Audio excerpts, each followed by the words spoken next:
Hello. I can be heard but not seen, apparently, because Meet Echo is not letting me turn my video on. How about now? Oh, there we go. Andra, I have the videos queued up too, but since you're sharing the screen, do you want to play them? I just wanted to check. I think Meet Echo will help us just to play the videos. Here, just need to ask them. Yeah. Can you hear me? Yeah, we can hear you loud and clear, and we can see you. Check testing. I see audio waveforms suggesting that I can be heard. Okay, awesome. Great. So welcome everybody. I cannot hear you. Oh, that is why. Hold on a sec. I need to unmute this tab. Hello, can you hear me?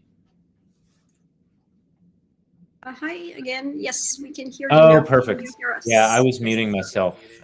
You know, because there's 16,000 Zoom meetings going on at the same time. So yeah, no worries. Welcome everybody to session 5. In this session on DNS and privacy. Again, we'd like to well, we thank the sponsors, but also let's remind everybody of the logistics and the links here. So there is a Slack channel. If you have questions and such, that's a good place to put them. I will see them. Andra, our talented session chair for the last session, will also see them. And that's a good place to do that.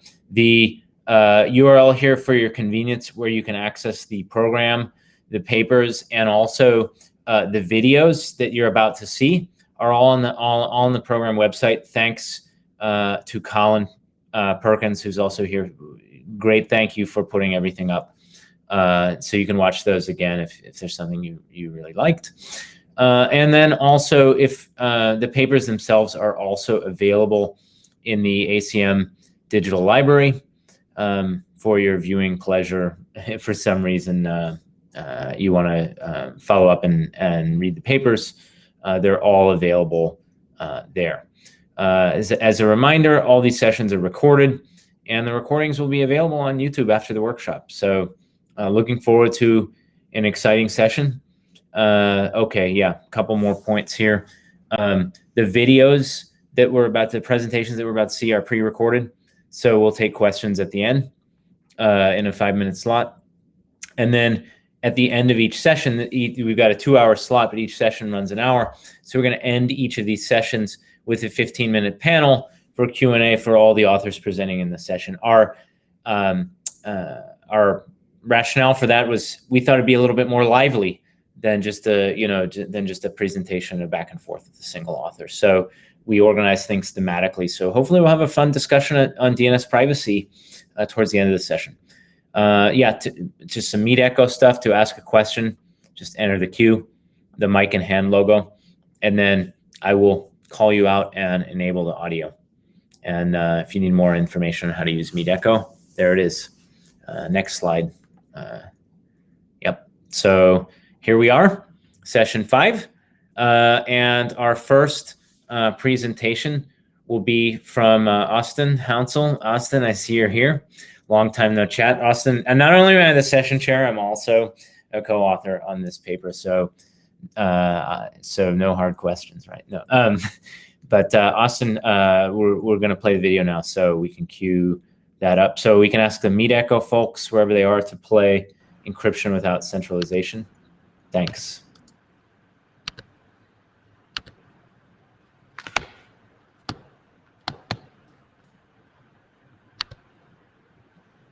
Solo un momento.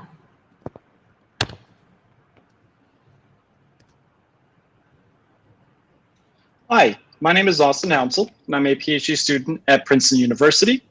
And I'm going to be presenting some work today about distributing DNS queries across recursive resolvers to reduce centralization. This work was done in collaboration with Paul Schmidt, Kevin Borkolta, and Nick Feimster. So essentially, we are presenting the design and prototype implementation of a refactored stub resolver that allows for decentralized encrypted DNS resolution.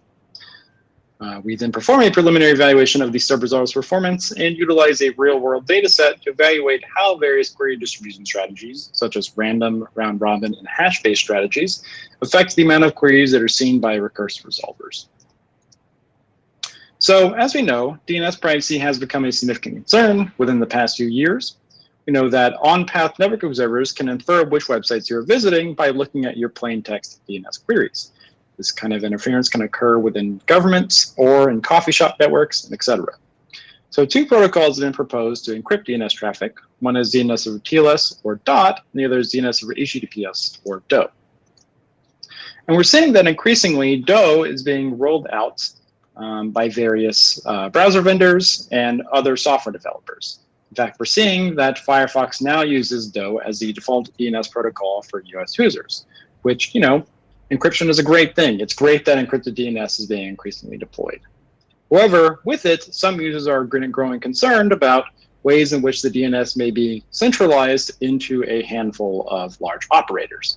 And so we stand to ask, well, is there a way we can get encrypted DNS resolution while distributing our queries across multiple operators instead of centralizing into a small set? So first, we want to ask, well, is decentralization even worth doing in the first place? What might be the theoretical reasons why you may or may not want to distribute your queries across multiple resolvers? However, we're not going to be answering that in this talk. Instead, we're focusing on, well, is it even technically possible or feasible to distribute queries across resolvers? And what forms could this decentralization take?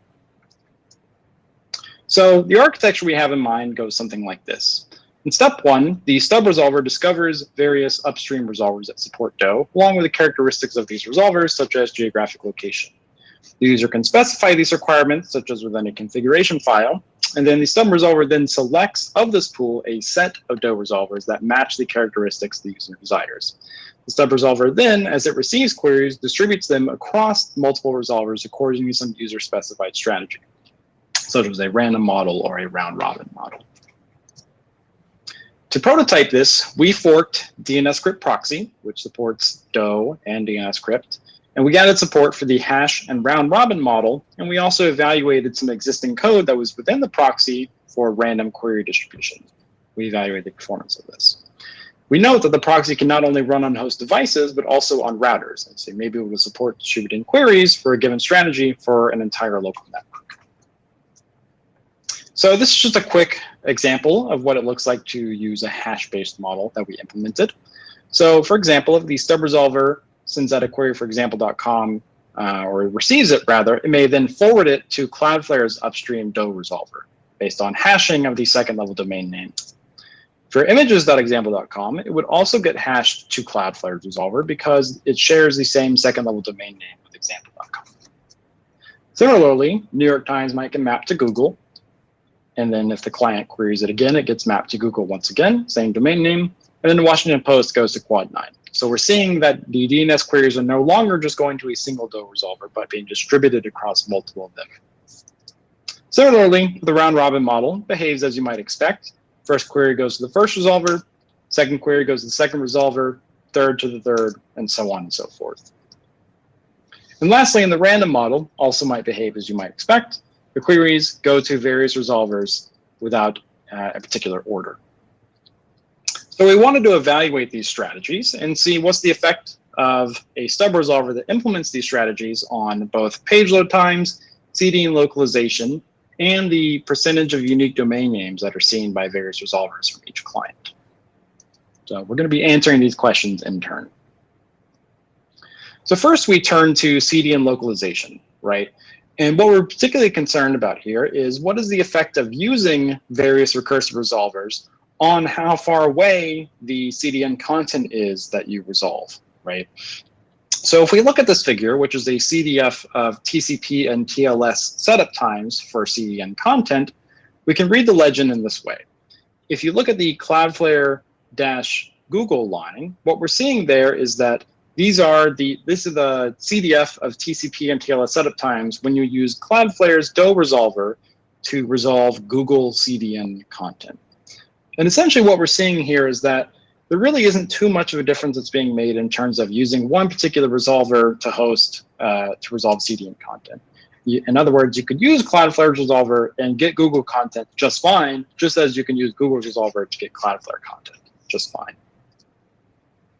Similarly, in terms of page load times, we're seeing that no single strategy seems to have the best or worst effect on performance for page load times. So these are measurements that were taken from 4 Amazon EC2 vantage points in which we perform page loads using an instrumented instance of Firefox with Selenium in a headless browser. And we perform measurements with 3 different query distribution strategies, right? And so what we're seeing is that no single resolver, once again, or rather no single model, seems to perform the best or the worst. Across different vantage points, we're seeing slightly different effects on page load times, but everything looks about roughly the same. And then when you turn to a comparison of using a single resolver for all your queries, we're seeing a similar story where each resolver seems to perform somewhat similarly in terms of its effect on page load times, whereas in certain vantage points, you're seeing maybe a slightly higher effect than in other ones, right? So for example, if you look at Oregon, you might see that there's a much more pronounced difference in page load times with certain resolvers.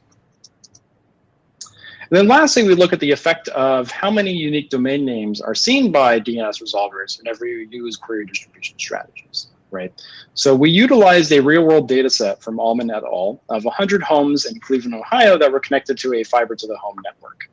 We utilized this traffic to perform our query distribution strategies after the fact, so to say, to kind of simulate what would this traffic look like that is sent to various resolvers if we were to use our query distribution strategies in the first place.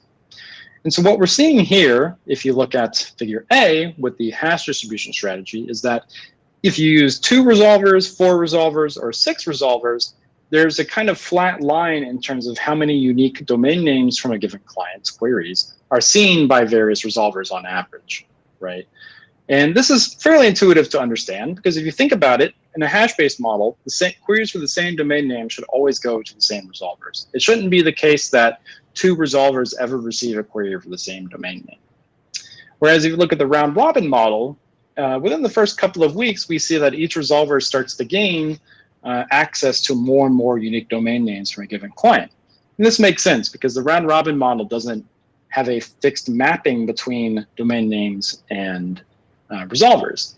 Nonetheless, it is interesting to see that the percentage of unique domain names does kind of taper out over time. And we think this is because in the traffic data, there's a lot of queries for popular domain names and fewer queries for less popular domain names. So in summary, we presented the design and prototype implementation of a refactored stub resolver architecture that allows for decentralized encrypted DNS resolution. We performed a preliminary evaluation of the stub resolver's performance and utilized a real-world data set to evaluate how do different query distribution strategies affect how many queries are seen by recursive resolvers, right? Our goal of this work is not, again, not to suggest that we necessarily should be using query distribution strategies everywhere or that we should be using these exact strategies or in a particular manner, but rather to explore what is the feasibility of a distributed DNS architecture in which we don't just send encrypted DNS queries to a single resolver or maybe a small set of resolvers, but rather distribute them across a larger set of resolvers. And we're planning on doing some follow-up work to see what does your performance look like if you use a lot of resolvers that are in different geographic locations, and how does this affect a client's privacy in a formal way rather than the preliminary evaluation that we've done? Is there a way that we can formalize the privacy costs and benefits of using different query distribution strategies? So I want to thank you all for listening to this talk, and you are more than welcome to contact me at the email above, and I'd be happy to answer any questions. So I want to thank my collaborators. I want to thank the audience for listening, and yeah, thank you very much. Thanks, Austin. Great talk. Can you hear me? Yeah. Hey, Austin. Hey. I think, let's see. I don't know if we have your video on, but I see a queue of 2 questions. So let me figure out. Turn my video on. Yeah, I've got a question from Jim. Oh, oopsie. Removed from queue. Jim, how Do I enable Jim's? It looks like we don't have any guests in this That should be demo enough. session. Jim is there. Jim, just ask the question. Yeah, can you hear me? Yeah. Yes, we can hear you. Excellent, excellent talk, Austin. I was a little bit confused by you were saying that when you're querying these resolving servers, that things are working out fine between, say, Google and Cloudflare and all the rest of it.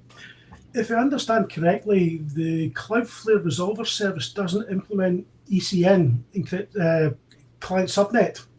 So the information it's returning may not necessarily be an optimal IP address, say for something that's hosted on another network, or because of the routing information. So I wonder if you've made any attempts to try and adjust that or take account of that in your measurement data, or is that something to look at for the future? So thanks for the question. So I would say that we've been thinking more and more about Cdn localization as we start thinking about doing collaborations with some folks in Cape Town. And we're planning on doing some measurements across Africa to see, you know, okay, if we can take these resolvers in North America and these clients in North America and extend our results to other countries, would we see similar effects in Cdn localization? And what we're quickly starting to realize is that we're going to have to think a bit harder about the evaluation we've done so far with regards to Cdn localization. It's not quite as formal or as sophisticated as it could be, and we've definitely been thinking about questions related to EDNS for future work. But that's not something we explored for this paper. Let's see, we've got a question from DKG, if I can. Hi there, there this is Daniel Hey, Conn-Gilmore. hey. Thanks for doing this work. Austin, I really appreciate that you're trying to figure out how to formalize this. And I wonder whether you have any thoughts about the privacy implications of the two schemes that you have beyond information learned from the DNS resolver. So for example, in the hash-based scheme, it looks to me like each client is basically, I'm assuming that each client doesn't pick the same hash-based scheme. They're probably keyed by some individual selected hash. And I wondered, that looks a lot like a super cookie to me. It seems like somebody on the local network could force you to do, or encourage your browser to do a number of lookups, observe which lookups you do to which servers, record that, and then have a fingerprint of like who your device is that they would find over time. So when you're formalizing the privacy evaluations, are there metrics like that you plan to include? Like, how are you thinking about this? So, gonna be honest, that is a scenario that I had not thought about in my head. The potential for using that kind of hashing strategy as a super cookie, and I think that's very interesting to think about. You know, another kind of question that comes to our mind is, you know, so it may seem beneficial in the hashing scheme to, you know, use the second level domain of a domain name as a way to ensure that all, you know, domains that are related to each other should go to the same resolver. But then there's a further question, like, does it matter whether certain domain names at all go to certain resolvers, in the sense that, you know, maybe there are certain sensitive domain names that you wouldn't want to go to a certain operator's resolver, right? Maybe that would reveal more information about you than you would like.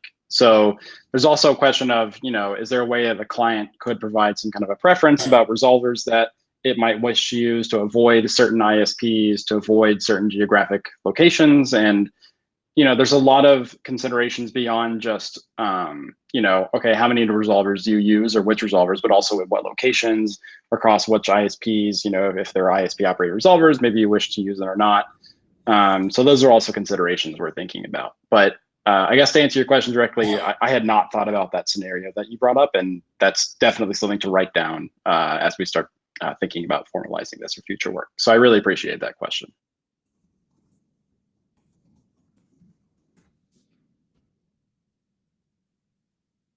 Great, and I think we have we have at least one more person in the queue. Sarah has a question. Sarah Dickinson. Hi, can you hear me? So this is slightly orthogonal to the idea of privacy, but it feeds in again to the idea of user experience. When you're talking about collecting sets of recursive resolvers, it might be worth just including in that the characteristics of the resolvers in terms of, for example, filtering or DNSSEC, because otherwise you'll get different results from different resolvers potentially, which could lead to very strange user experience in intermittent behavior. Right. So just another thing to add into your selection criteria. Yeah, absolutely. And I should say as well that we've already begun doing some work to kind of explore whether we can do some kind of a user study to explore, okay, do users have any understanding of what it might mean to distribute queries across multiple resolvers? What is DNS privacy to users, even technical users, right? And that's very much going to inform among a wide variety of questions and preferences, like what would the default settings of such a system be?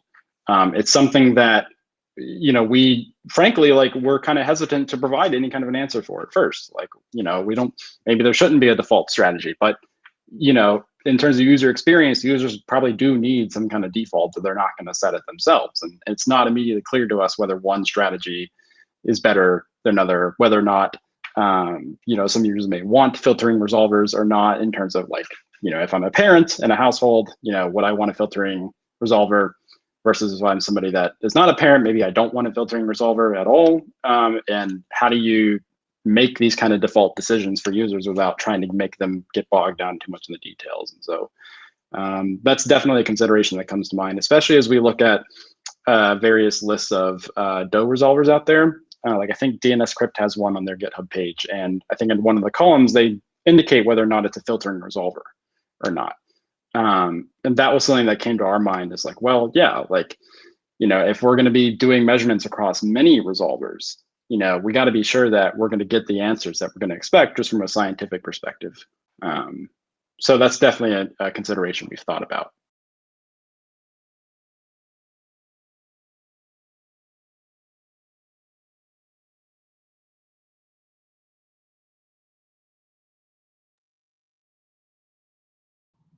Siobhan, we have one more question in the queue. I know we're a little over time for the first talk, but let's take a risk. Yes. Siobhan, can you hear me? Sorry, can you hear me? Yes, we can. Oh, cool. Thanks. Yeah, this is not a fully thought out idea, but to address what PKG brought up earlier about fingerprinting concern, would it help at all if there was if globally it was the same domain name to resolver mapping, and everyone, all clients would use the same, you know, second level domain mapping to resolver? Like, this is not ideal, but it would at least, I mean, you would still be able to find out that, you know, for certain domain name, like everyone's queries are on this resolver, like an attacker would be able to do that. But this would, I mean, this would still be better than the status quo, perhaps? Yeah, that might be better. I mean, something to consider too is whether even the hash-based strategy is the best we can do in terms of privacy, right? Like, even if we all agreed that we should use the same hashing scheme for all clients, maybe we can do better in terms of privacy than hashing domain names. It's something that we're still thinking a lot about, because we're not entirely convinced that that's the best we can do. And yet it's something we're still actively thinking about.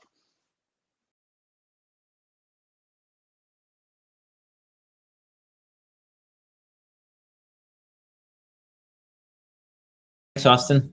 Great questions. I see there's one more question, but I think we definitely should probably get on. So Hisham, if you could hold your thoughts until the panel, that would be appreciated. Hang on to that thought, because we're definitely up against time here. So let's, to the Meet Echo folks, maybe we can queue up our second talk, which is institutional privacy risks and sharing DNS data. So looking forward to that one. Thanks. Hi, everyone. My name is Basi, and I'll present our work on institutional privacy risks and sharing DNS data. This is a joint work with my PhD advisors, Professor Alexandra Korolova and Professor John Heidemann. Almost all online activities, such as accessing a website or sending an email, start with a DNS query. Therefore, DNS queries can say a lot about end users' online activities, and this privacy risk has been well understood and studied in the past. In our work, we introduce a new aspect of DNS privacy, which we call institutional privacy, which is concerned with the behavior of an institution's traffic as a whole. In contrast to individual privacy, this has not been closely studied before, but it's important to look at because institutions' internal activities, such as sending or receiving an email, can leave a digital trail in the DNS ecosystem. Based on this motivation, our contributions in this work are first to define institutional privacy as a new privacy risk in DNS. And within this threat model that we define, we give a methodology for finding institutional privacy leaks. And then we apply this methodology to a real world data that's anonymized and show the privacy risks, and also demonstrate that the anonymization method that's used is not sufficient to prevent institutional leaks. To start off with how we define institutional privacy, we broadly define it as confidentiality of digital footprints of an institution's internal activities. Examples of specific activities that may leak information through DNS include, for example, two institutions sending or receiving an email between each other, which may reveal a relationship between them that's not known publicly, or another activities, an employee of a company accessing a privacy sensitive or website that's considered embarrassing from the company's perspective, such as like an illegal or an adult website, and accessing such websites while on the company's network. For our threat model, we consider an adversary that's the authoritative server and has either access to the server logs or the traffic between the recursive and the authoritative server. And the goal of the adversary is to associate the source IP and the domain name in the query to the corresponding institution. The adversary targets an institution that meets two kind of conditions. The first one is the institution must run its own recursive resolver. This would let the adversary use the resolver's IP address to uniquely identify the DNS traffic of the institution. And the second condition is the institution must route traffic from its own autonomous system. And this would let the adversary map the resolver's IP address to the corresponding autonomous system that's owned by the institution. Many institutions' adversaries fit our threat model. In our study, we studied queries from six institutions that meet the conditions that I just listed and also represent a diverse set of sectors, such as large S&P 500 companies, government institutions, University of Southern California schools, and so on. And when we pick these companies, we exclude institutions that have apparent deniability, such as ISPs or hosting service providers, because queries from these companies might be coming from their customers and not from their employees. And examples of potential real-world adversaries in our threat model include DNS service providers and also researchers that have access to data that's shared by the service providers for research purposes, and also government-level actors that have the means to eavesdrop on DNS traffic. In this talk for our methodology, I focus on how we associate queries with an institution and how we find queries related to email, but there is more in the paper. As I mentioned earlier, the goal of the adversary is to associate the source IP and the domain name with an institution. So for the source IP, we use public IP to AS number mapping data to map the source IP to the institution that owns the AS. And this works even if partial preserving anonymization method is used. And second, for the domain name, we use a public who is data to map the domain name to the institution that owns the domain. Here we assume the domain is in full and not that QName minimization is not being used. Once we identify queries related to an institution, we filter out, we'll filter and find queries that are related to email exchange. The first one is MX queries, which are made by mail servers before sending an email. And in this case, the source IP of the query identifies the sender of the email, and the domain name in the query identifies the intended recipient. And the second type of query we look at is Dnsbl queries, which are made by anti-spam services upon receiving an email. In this case, the source IP identifies the recipient of the email, and the IP address that's embedded within the domain name identifies the sender of the email. We apply this methodology to 1 week of beroot data, and we also reproduce our results on a second week. This data set is anonymized using a prefix preserving method. The bottom 8 bits are anonymized. And we run this experiment with IRB approval and with the permission of the data owners. And the research questions that we looked at are first, how common are sensitive email related queries? And then within these queries, are we able to find specific relationships between institutions that's not otherwise publicly known? In the paper, we also look at how common are queries to sensitive sites, which I won't cover in this talk. So first, we looked at how common are MX and Dnsbl queries in the data set that we looked at. This plot shows the x-axis is the 7 days of data that we looked at, and the y-axis is the number of queries in millions. And we can see that several millions of Dnsbl and MX queries are made each day, which can be a significant source of leakage of email-related traffic. And within this millions of queries, we can go further and ask, are we able to narrow down and look for specific relationships between institutions? And in this slide, the plot on the left shows a breakdown of those MX queries by the different sectors of companies that we studied. And the plot on the right narrows down even further and looks at queries made to specific institutions such as Palantir. And we mentioned some examples of specific relationships that we find. For example, U.S. Department of Justice IP address requesting MX record of Palantir.com, which is in line with the known fact that Palantir works with government agencies. And another example is a school board in Jefferson Parish requesting MS record of ICE, which is also in line with the known fact that this parish is known to work with ICE in their deportation efforts.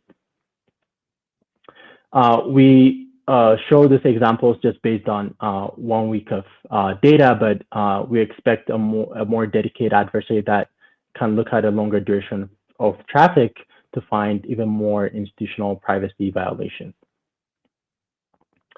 So based on this result, our recommendations are for institutions to deploy query name minimization wherever possible. So we recommend an even faster adoption of this mechanism.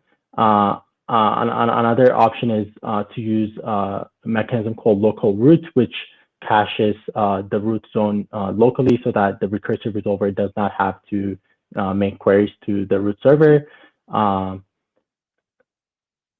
And for service providers, our recommendations are, first, we have shown that host-only anonymization is not sufficient for protecting institutional privacy.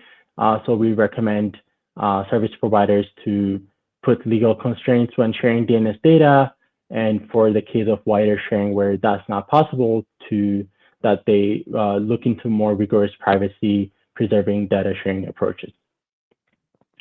In this work, we have shown that DNS queries may leak significant institutional information that's otherwise not publicly known. Therefore, we recommend institutions deploy QNAME minimization wherever possible, and that service providers evaluate institutional privacy risks when sharing DNS data for research purposes. With that, I conclude my talk. Thank you for listening. Our paper and data can be found at the link shown on this slide. Thank you.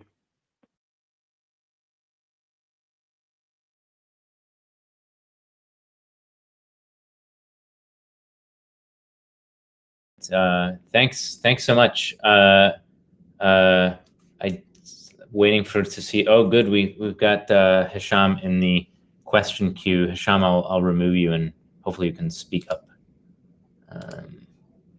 About using differential privacy to ensure that the data of the institution is not going to be revealed to the intruder?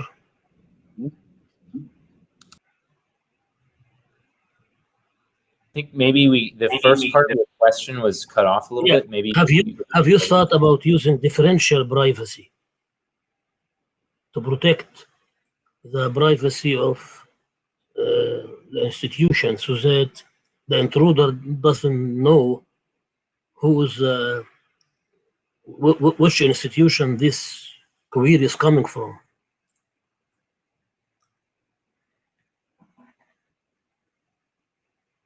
I'm talking about the differential privacy.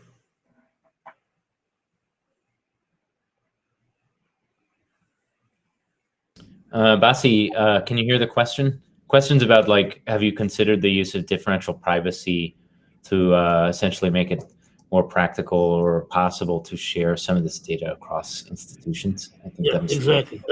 That's the question, exactly. Yeah. Hello?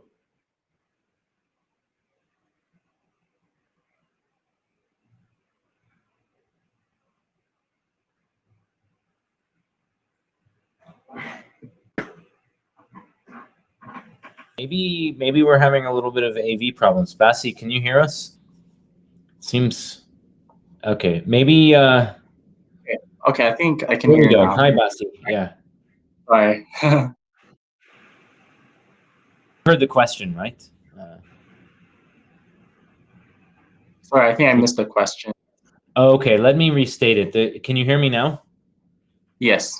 The question was from Hisham was, have you considered the use of differential privacy to make it more feasible, practical to have institutions or organizations share this DNS data that you're talking about in your talk? That's a good question. It's also one of the things that we recommend in the paper, but we haven't actually done the work to see how that would be applied in the context of sharing DNS data. But certainly that's a possibility.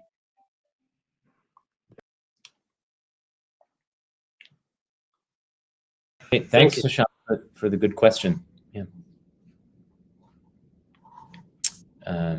Seeing nothing else in the queue, and given that we're like a little bit behind time, I think I'll ask Meet Echo to queue up the third video. And that'll leave us hopefully time for Q&A on that talk, as well as a little bit of group panel discussion at the end, where I'll ask all of our speakers to join again. So here we go, talk 3. Hello, everyone. Welcome to our presentation. I am Tianxiang Dai. I'm here to present our work DNS over TCP considered vulnerable. This is working together with Dr. Haya Schumann and Professor Michael Weisner. We are all from German National Research Center for Applied Cybersecurity Athena in Darmstadt, Germany. In this presentation, we will first briefly introduce our motivation about this work, and afterwards we show our evaluation in the internet. Based on the evaluation results, we present a potential exploit. Afterwards, we propose some countermeasures and then conclude our work. Our motivation is based on our previous work on DNS over UDP. So we all know that DNS over UDP is vulnerable to IP fragmentation attacks. So then another question is that, what about DNS over TCP? Is it also vulnerable to IP fragmentation attacks or not? So we searched some related works. We find out that it's well believed that IP fragmentation attacks doesn't work with TCP. For example, there's a draft best common practice, IP fragmentation considered fragile. It says there's alternatives to IP fragmentation, which is using TCP with PMTUD. There's also another best common practice in draft, fragmentation avoidance in DNS. It says TCP is considered a resistance against IP fragmentation attacks. Also, in last year's DNS Frag Day, so which is the event for among the DNS operations community, it says TCP normally implements PMTUD and can avoid IP fragmentation of TCP segments. So it is real. Does DNS over TCP really protects against IP fragmentation attacks. To check this, we designed our evaluation in the internet. So we want to trigger fragmentation over TCP on name servers in the internet, and then compare with UDP. We designed follow evaluation. So we have our resolver, and we find some name servers in the internet. We first establish a TCP connection to the name server, and then send the DNS query over the TCP connection. After get the response, we send ICMP packet too big to indicating our MTU on the route is too small, and we wait for the DNS response retransmission. As a comparison, we do similar evaluation over UDP, but considering UDP is the connectionless protocol, so it's a little bit different. We first send the DNS request and then get the response. Afterwards, we send ICMP packet too big. Instead of waiting for the retransmission, since there's no UDP doesn't do retransmission, so we send another DNS request the same as before and wait for the second DNS response and check it's fragmented or not. Then what's the result? We tested against Alexa top 100,000 domains. In the end, we get about 500 domains fragmented over TCP. As a comparison, there are over 9,000 domains fragmented over UDP. But this is not surprising. We all know UDP is vulnerable to IP fragmentation attacks. When we dig into more details about the fragmented domains over TCP, we find out that majority of them are only vulnerable to TCP. There's about 20% vulnerable to both, and 80% vulnerable only to TCP. When we check among those domains only vulnerable to fragmentation over TCP, we find out that there are even 76 domains which has TCP bit when we test TCP bit set when we test it over UDP. So what does that mean? TCP bit means truncated. It is set when the packet is the DNS payload is too big for the UDP, or when the server is rate limited. In any case, it means the name server has a preference over TCP. So it's the name server try to use TCP instead of UDP. So that means there's just these 76 domains.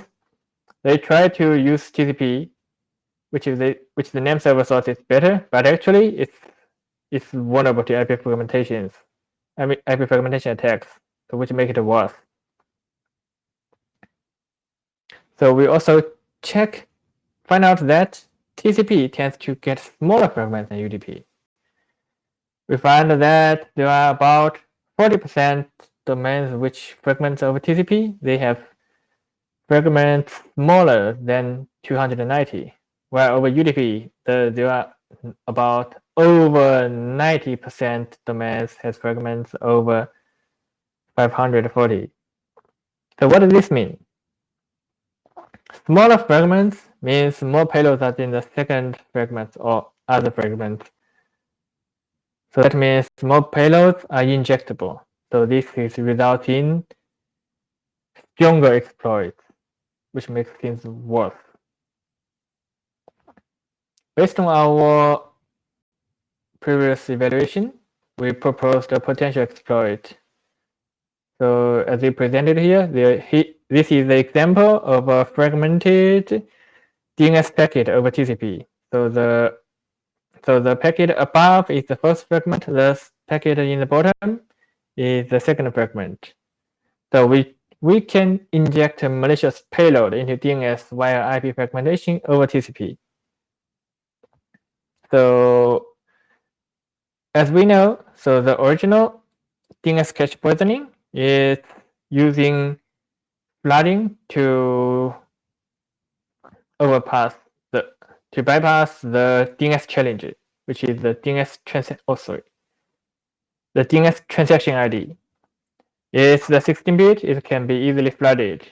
So to secure it, so we further introduce some challenges in UDP. Also, in UDP source port, so here in TCP2. So the TCP challenge here, the TCP source port. Here, since here we show the packet from the name server to the resolver, so it's the destination port. And also the TCP sequence number and acknowledgement number. Both of them are 32 bits, so it's believed to really hard to spoof.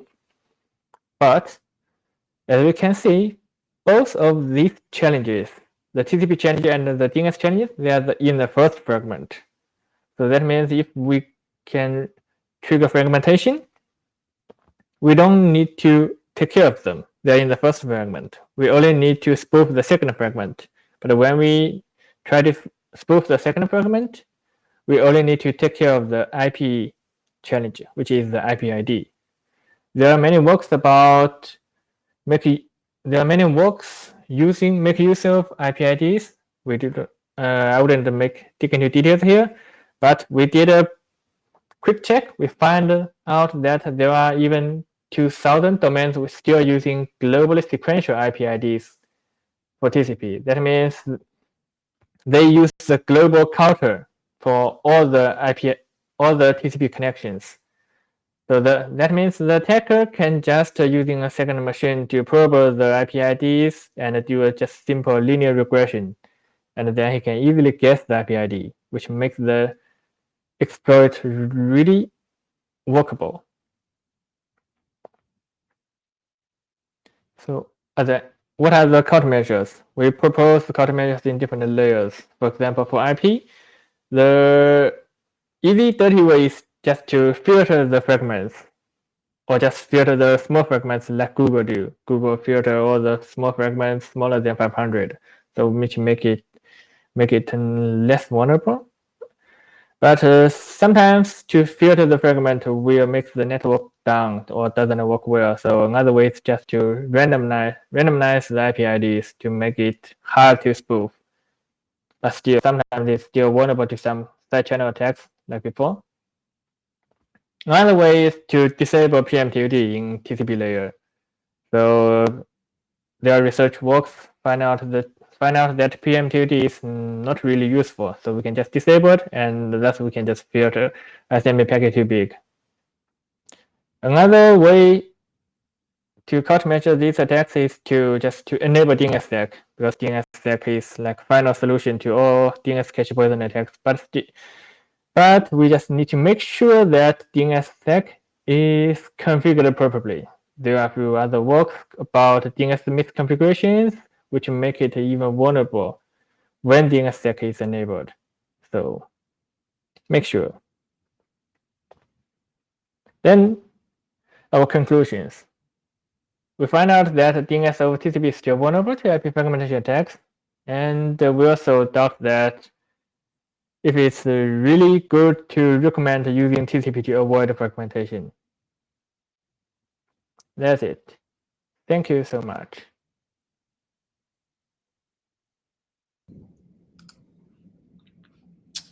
Thanks. Thanks so much, Chan-Ching.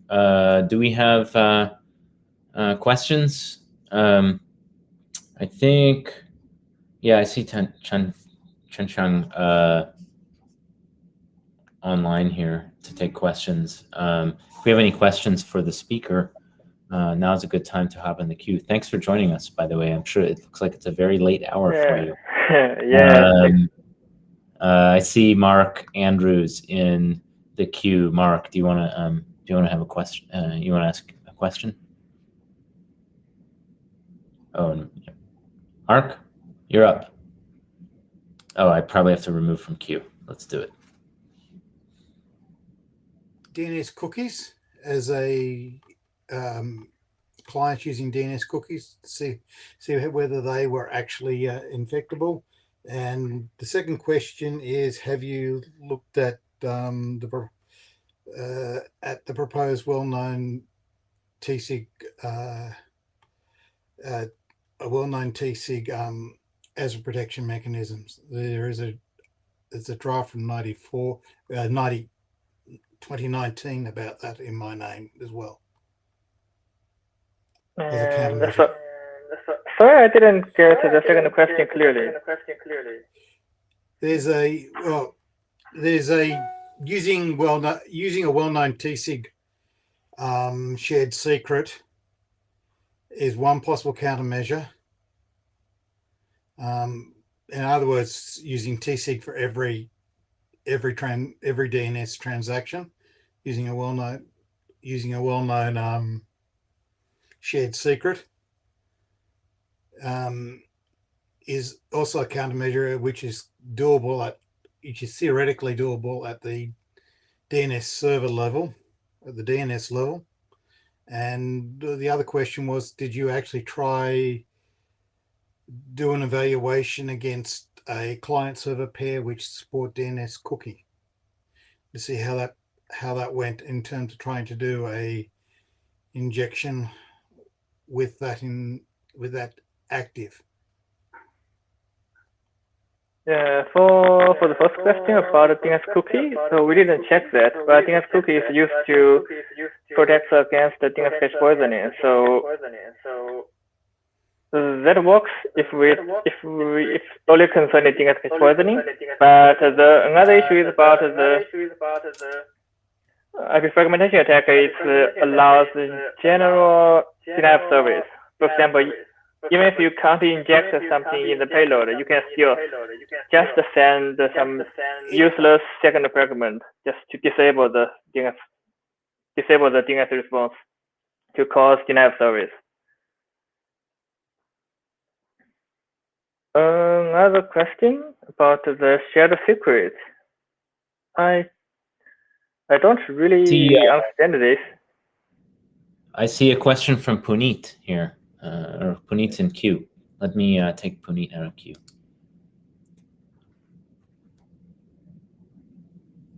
Puneet, you're up. We cannot hear you. Oh, Puneet, you there? Yeah. Can you hear me now? Okay, you're up. Yep. Yeah. Hi, thanks for doing this research. It's interesting to see that TCP is also vulnerable. So one thing in the mitigations, I think you should mention, especially now that the IETF is talking about doing DNS over TLS to authoritatives. I think looking to the future, that is the long-term solution to transport level cache poisoning risks. Of course, there's still a lot of work to do, but it should be mentioned here. Yeah, that too. But the transport layer protections only works if it's widely deployed everywhere. So, for example, the DNS over HTTPS before mentioned, it only protects against it from the client to the resolver, but still doesn't protect from the resolver to the name server.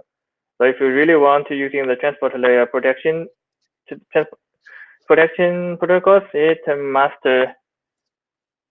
be deployed everywhere. So that's why we didn't include it in the countermeasure part. But that's true. That's still a countermeasure. Thanks. Sure. Thank you.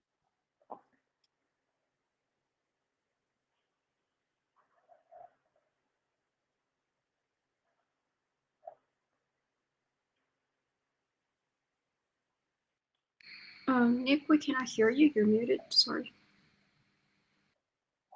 Sorry about that.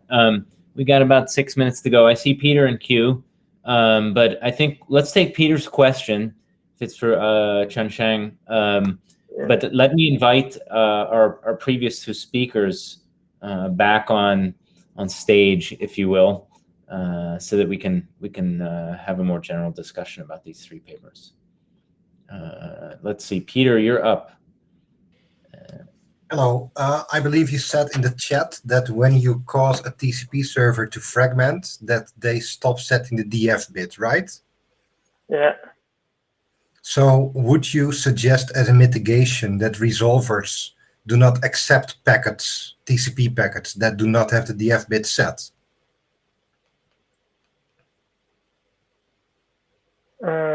Yes, that would be a mitigation.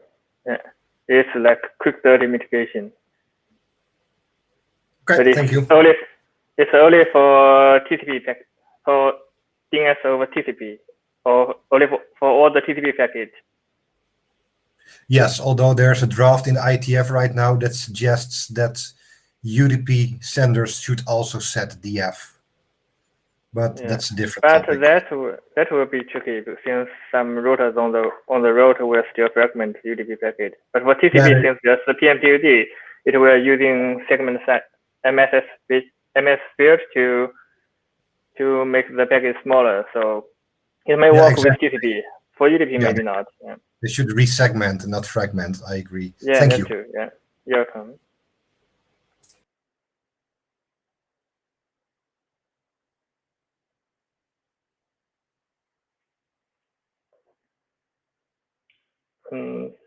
So Nick, you're muted. Doing that. Hisham, let's. I see you're back in queue. So Hisham, welcome back. Yes, thank you. This is my question to the first speaker about using different ways of distributing queries using sub-resolver.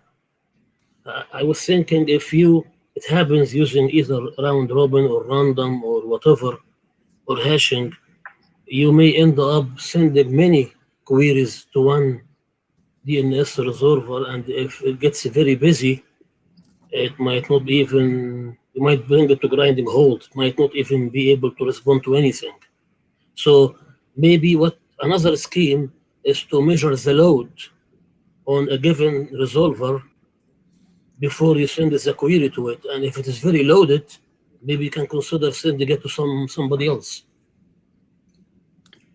Yeah, that seems reasonable. I'm not exactly sure what metric we would use to measure load, but the idea seems correct.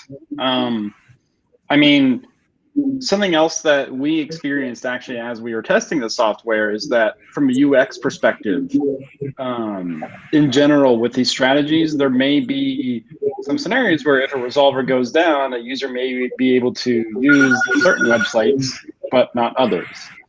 I'm not sure whose microphone it is, but there's some feedback. Let me stop it. Right. So you can imagine, as I think you were suggesting, that if a resolver goes down, you know, that may be a problem for users because they may be able to access some websites, but not others. And from a UX perspective, that might be hard to understand. So certainly if there's some way we can test out load or the reliability of resolvers, that would be great. And I agree with that. It'd be good to integrate that into the strategies. Yeah, and maybe one way to measure how busy it is by looking at the CPU utilization. You can look at how many queries you have sent so far. Maybe if you send many. I think your microphone cut off for me for a second. I'm sorry.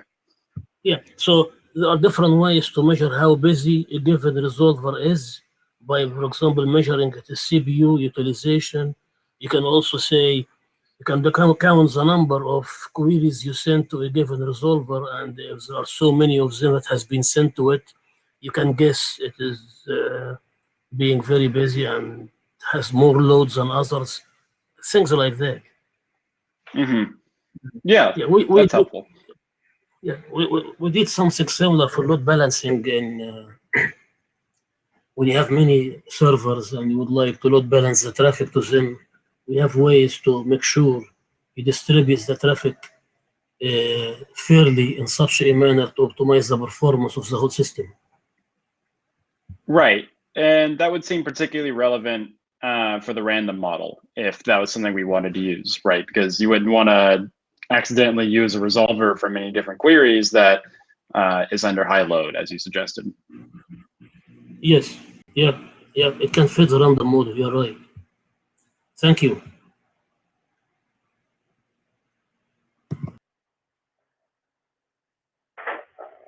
Thanks a lot for your question, Hisham.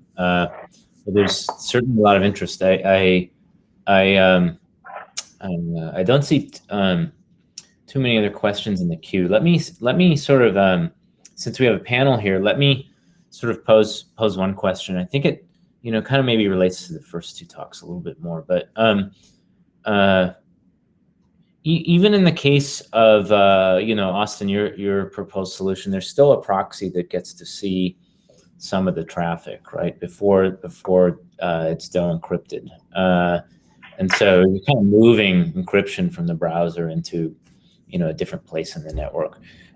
What do you all think about like the implications of that for visibility on the privacy side and maybe on the security side as well, right? So it's just different entities who may get to see that. Maybe it's your ISP instead of the browser vendor. Maybe it's nobody if you're the one operating the proxy, behind the CPE.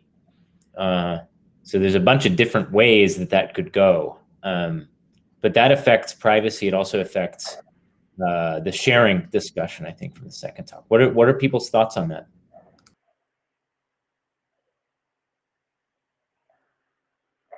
I can go, but if somebody else's thoughts, I don't want to take up too much time.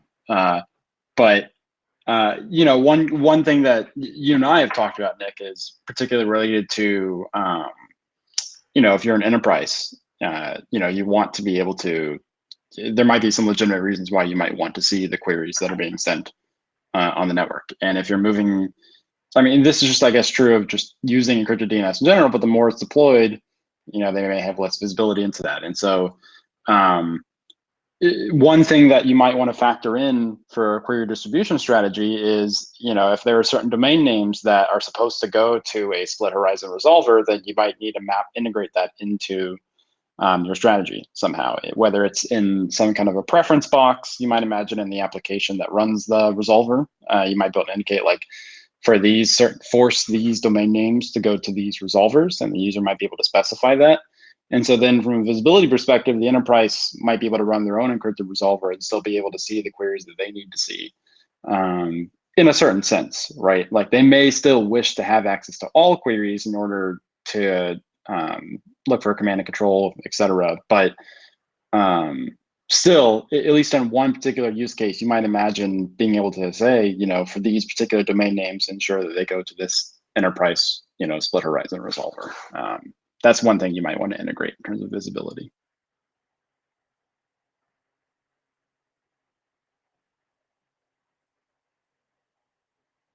Basi, do you have any thoughts? Like, let's suppose Austin's proposal were implemented. Well, it is implemented. Let's say that you had choice of where to deploy that kind of stub resolver functionality. Like you could move the DOE encryption point to within the home network for all devices. You could move it to the CPE. You could actually proxy somewhere outside the home. You could, there's a bunch of different places where that could be deployed. Do you have thoughts on that and how that would sort of affect what you're trying to achieve with the DNS sharing? Oh, and I see we're over time, so I'll respect that in a minute. We haven't talked more about from the encryption perspective, but just in general from like when we're like thinking about solutions about like some of the threats we're talking about in the paper, like for example, one potential solution might be instead of directly querying root DNS servers, forwarding the traffic to another public recursive resolver that uses encryption. And what we run into is that some of the solutions only shift the threat model and don't actually solve it, because now the traffic becomes visible to the operators of the resolver, even though the traffic is encrypted.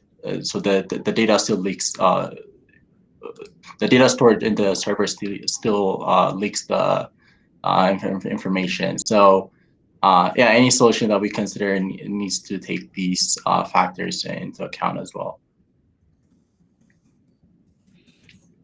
Hey, thanks, Basi. And I think thanks to all our speakers, and also thanks to those of you in attendance who asked such great questions. This was a lively session, and hopefully at the next ANRW, we'll see more papers on this topic. I can see that these are really nice ideas with hopefully a lot of potential for future work, as the questions brought up. So outstanding job, everybody. Really enjoyed it, and I think it is now my turn to turn things over to Andra, who is chairing our last session on applications and specifications. So I think at this point I'll still be in the Meet Echo, but I won't take the mic. So I will also take this opportunity to bid our audience farewell, and also since I do have the mic here, I'll say thank you once again to Andra, who's our great session chair for the last session, who was just an absolute pleasure to work with on this workshop together. I hope we get to collaborate again on things like this, and hopefully on other topics as well. And I think I'm probably not alone in saying, Colin, we could not have done this without you. There's like way too many moving parts between the IETF and the ACM. So we really appreciate like your experience on that. So I'll turn it over to Andra for the last session and the last words as well. Thank you so much, Nick. And likewise, has been a pleasure working together. And we do have a closing piece at the end, so hold on for 2 more talks. So I'm trying to show you what we have in store now, but apparently I'm not able to. Sorry about this. Yeah, apparently I'm not able to, but hopefully everybody has seen the program for the last session. We have 2 very interesting talks. One about how we can interpret better RFCs, and how Bharat is here, and he's going to do the 5 minutes Q&A after the pre-recorded talk. And then we're going to hear from Ali, and he's going to discuss, well, it's a call for action, essentially, about how we can write better specifications for particular applications. So I'm just going to ask Meet Echo to load the video. And meanwhile, I'm just going to remind everyone, we're going to just run the session just the way that we have seen before. So queue up for questions. And again, it's a pre-recorded video, so questions at the end. And we're going to have a panel at the end of this session with questions for both speakers. So that's it for me, and thank you so much.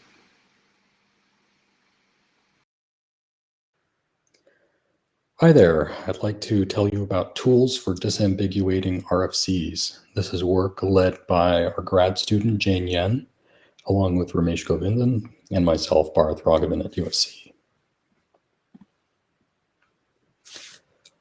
In nearly every talk I give, I somehow keep coming back to September 1981. This is when the foundational protocols of the internet that are still in use today were defined, and they were written in English and manifested in the world in Clarke's phrase through rough consensus and running code. So what I want to ask is, what makes protocols special? Since then, we have grappled with something fundamental about network protocols. They're specified in English, implemented in code through interpretation of that English prose, coded typically in a relatively low-level language, but have a fundamental intent to interoperate with other implementations. Those other implementations went through the same process, interpretation by a person who scrutinized that English text or not, and wrote an implementation that reflected their best guess as to the intent of the spec author. And yet these implementations were written separate in time and space from one another and from the specification, something that rarely takes place in other domains of software development. And from that, we want to achieve all these different properties. We've struggled for a long time to achieve all of them. Properties such as security and interoperability, flexibility, scalability, correctness, and extensibility. And while this is sometimes due to the design and specification process, it's often because of implementations, with issues being discovered incrementally over time. And those implementations get improved, the specifications get improved, and then around we go again. But it's not clear that this is fundamental. And so what we might do is consider different options that we have in protocol specification and implementation. How easy are they to specify, and how easy are they to implement? And not just implement badly, but with all of the properties that we seek. The place we began in our work is the place that we've been some time, that the specification is written in English, and the human and a person somewhere, a human must read the spec, interpret it correctly, and then implement it correctly. Many have rightly observed that this opens the door to many possible mistakes. So the natural option is to formalize the specification process. Many languages and tools for formal specification of software generally and protocols specifically have been developed. And these formal specs enable a degree of certainty about what the spec author meant, but they're a pain to write and to read, even for specialists. And so they've been considered really only worth it for the most safety critical applications. And then one can consider, well, if we have this formal specification, we can produce an automated implementation. A crisp enough formal specification should be easy to convert to code. So if you're going to go to the trouble to write a formal spec, you might as well automate the code generation. But formal specs have seen little adoption, and we're still writing protocol specifications in English. So our work, the first piece of which is appearing in SIGCOMM this year, takes a small step toward filling in the missing quadrant, taking RFCs, identifying ambiguities in the spec text, and then after the author fixes those, attempting to auto-generate code straight from English. Our approach is built upon a set of concepts and techniques in natural language processing known as combinatorial categorical grammar, which is a way to do what's known as semantic parsing, how to decompose a sentence into sensible units.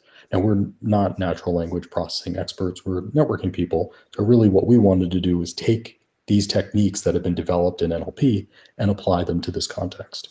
We use this grammar-based approach rather than a more popular deep neural net-based approach because we wish to retain the structure of the text so that we can figure out whether multiple interpretations of a sentence are valid and how those should be fixed, if at all.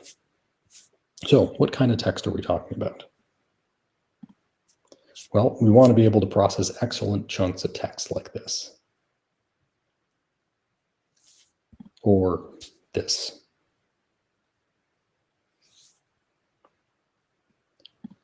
So we built a tool called Sage that attempts to identify ambiguity in RFC text, taking advantage of their structured nature and flag sentences that are ambiguous. Then for limited RFC features that we support, we take this disambiguated text and convert it directly into protocol code. Now, this is a very early stage tool. It's not ready for wider use. So really part of our motivation in presenting it to you all is to learn from the community and identify what are next steps of where we want to extend it to support. So in addition to parsing prose, RFCs have many types of structured text. Sage currently supports interpretation of packet headers and pseudocode, some aspects of state and session management, but does not support state machines or algorithm specifications. The latter are absolutely needed to support more advanced protocols. And so I come back to where I began, which is what makes protocols special.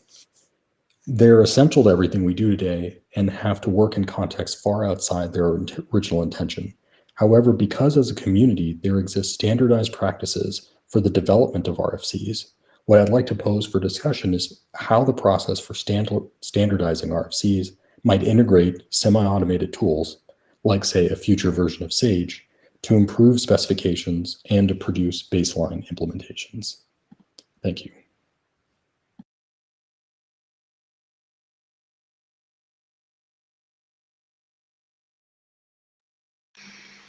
So thank you so much for that very interesting talk, Bharat.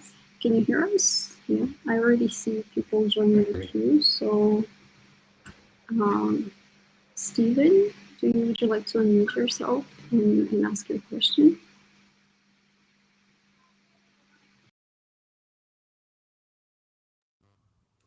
Hi, can you hear me? Yeah, so this is really interesting work. I guess my question is, how far do you think that natural language processing techniques can take us towards sort of fully automated code generation? You know, is there certain components of specifications that perhaps need, you know, more structured or more formal languages? You know, what's that gap like, I guess? Mm-hmm. You know, to the extent that we have figured this out, and I have to say any answers I give at this point are going to be speculative, because this is really sort of, we're taking baby steps towards this problem right now. I think that the first thing we want to target is the disambiguation piece. I feel like if we can really nail down the sources of ambiguity in the spec text, then the cogeneration piece, at least from our work on this so far, is the easier piece of it, because if you've disambiguated the spec, then you know what every sort of entity that you're talking about in a sentence or in a paragraph, what it means, what it's referring to. And once you've been able to do that, then a lot of it is specifications generally are going to be relatively hierarchical in structure. They're going to reference terms that have been defined somewhere. And so, the cogeneration piece, I hope is going to be the easier piece of that.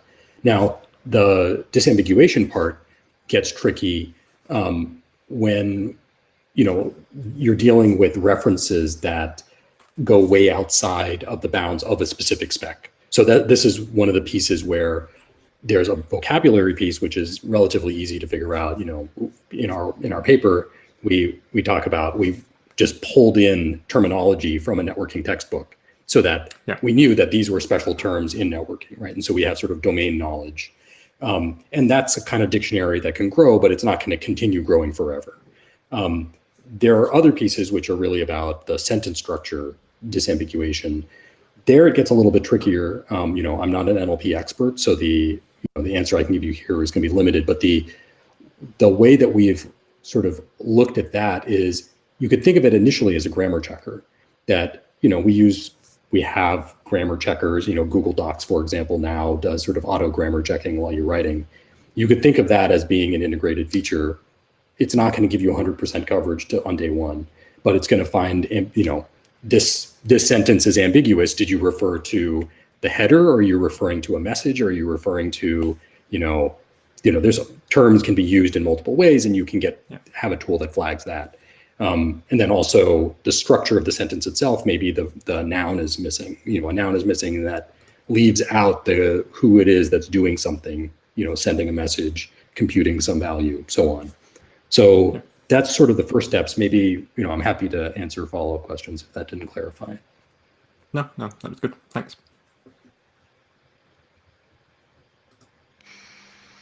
So thank you so much. I see Jana is in the queue. So Jana, would you like to unmute and ask your question? I think I can be heard. I believe I can be, yes. Wonderful. Hi, Bharat. Thank you for this lovely talk.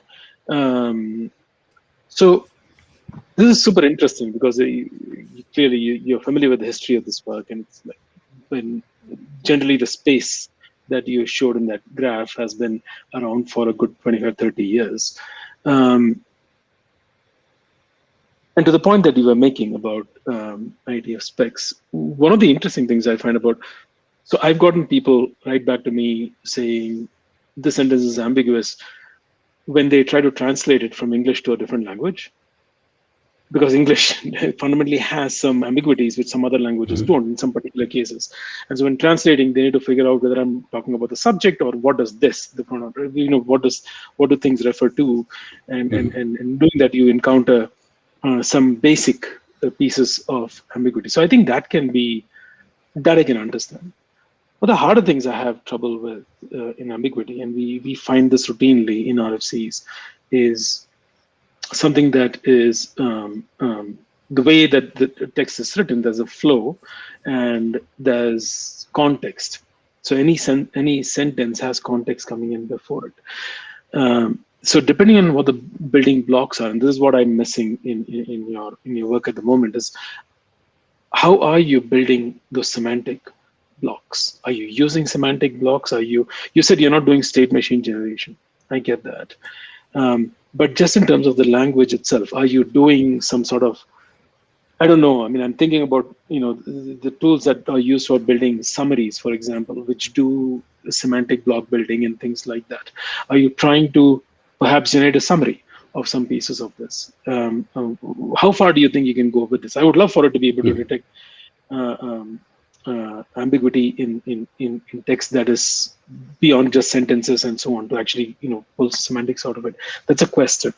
And in terms of a comment, for you're asking about where could this, or the potential for integrating something like this, I think this is super useful. Even at the lowest level, it could be used as part of things such as working group last call, IETF last call. The RFC editor does this work for us typically. Like there's a human who reads the text and says, hey, this sentence seems ambiguous. Can you please replace it? And they'll offer suggestions.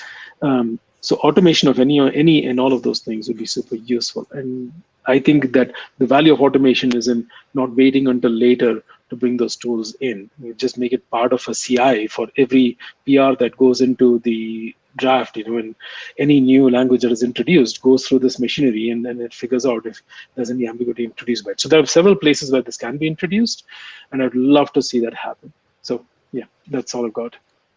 Yeah, thanks for all that. So to start at the beginning about the sort of the reference in a sentence. So this is co-reference resolution, something that's, a major studied area in NLP. We're using some co-reference resolution tools right now. We don't mention too much in the current paper, but sort of we're working on that right now. And, it's a problem that I guess can't be solved perfectly just because the nature of English text is, sometimes references can't be perfectly resolved. But the good news is that we can then flag potentially unresolved references, and then, that would be part of this automated tool. So that's sort of like the first stage. Then the question you had about, do we build up this sort of context of understanding? We don't do that right now. And so right now we've been mostly targeting simple protocols. And the one thing that's kind of amazing is that, for relatively simple protocols, often you can get away with not having too much context. As long as all the terms that are in each sentence you've already resolved those, you don't necessarily need a lot of history of, concepts that have been built up over several paragraphs to then understand it, as long as all those terms have been defined. Now, once we get to more complex, for example, algorithm descriptions and more complex protocols, we're going to have to resolve that. It's currently, we haven't figured that piece out.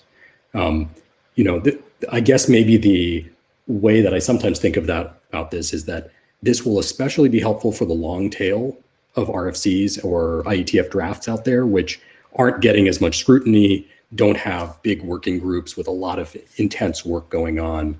But, there's all these smaller protocols that are out there, and someday some of them may become big protocols, protocols that people are depending upon, that we can never really anticipate that. And so it's good to be able to make sure that all of those get, some level of scrutiny, say through these semi-automated tools.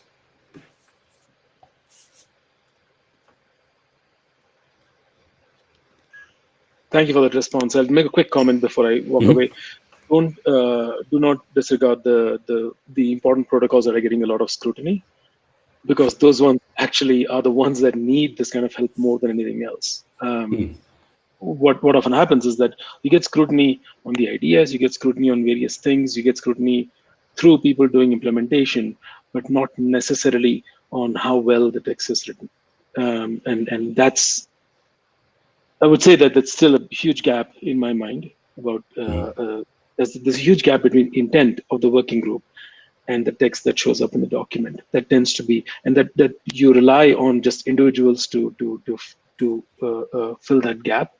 It would be good to not be able. It would be good to be able to rely on automated tools to help enforce that intent matches what the text says. Thank you again for this work. Sounds good. So thanks so much, Jana. And I see Colin in the queue. Colin, would you like to unmute and ask your question, please? And I'm just going to close the queue after Colin, but please do remember that we have a few more minutes at the end of the session. So do join the queue if you have more questions for Bharat. Thanks. Yeah, hi, thanks, Sandra. Thanks, Bharat, for the talk. I think this is fascinating work.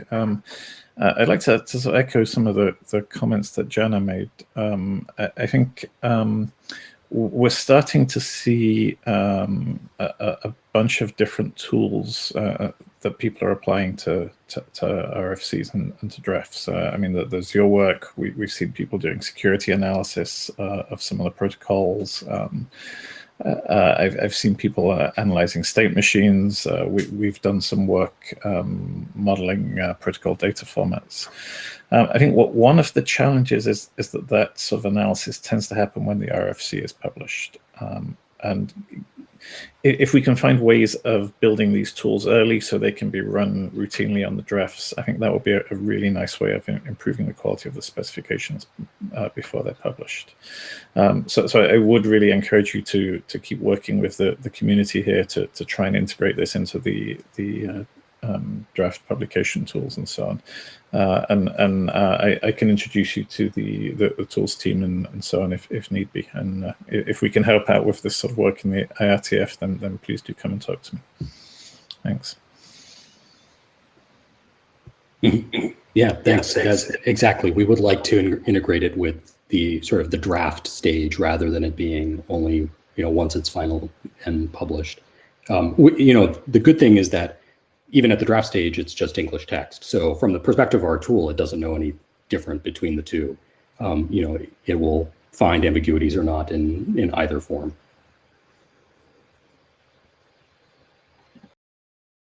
So thank you so much again, Bharat, and thank you for the people asking questions. Do join us again at the end of the session. But for now, I'm just going to ask Meet Echo to queue up the next video for the next talk, which is from Ali, and he's just gonna give us a call for action for more collaboration. So thanks.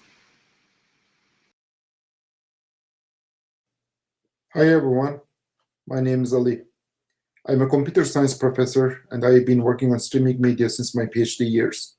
The topic for today is the very recent developments in the streaming space, in particular the common media client and media server data specs coming out of the Consumer Technology Association.